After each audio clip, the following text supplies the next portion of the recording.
കുതിരാനിൽ വൻ ലഹരി മരുന്നുവേട്ട.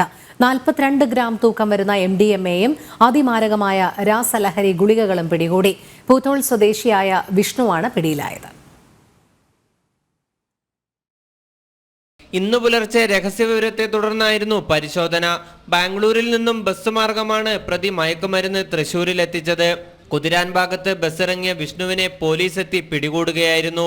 42 ഗ്രാം MDMAയും MDMAയുടെ ഗുളിക രൂപമായ ബ്ലൂ എക്സ്റ്റേസി ഗുളികകളും ഇയാളിൽ നിന്നും കണ്ടെടുത്തു.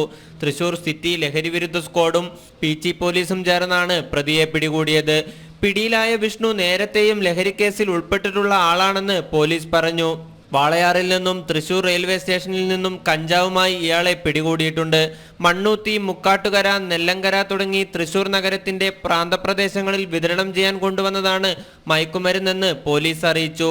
ഇയാൾക്ക് ബാംഗ്ലൂരിൽ നിന്നും എവിടെ നിന്നുമാണ് മയക്കുമരുന്ന് ലഭിക്കുന്നതെന്നും ആരാണ് സാമ്പത്തിക സഹായം നൽകുന്നതെന്നും ഉൾപ്പെടെയുള്ളവയെക്കുറിച്ച് പോലീസ് അന്വേഷണം ആരംഭിച്ചിട്ടുണ്ട്. ജനം, തൃശൂർ.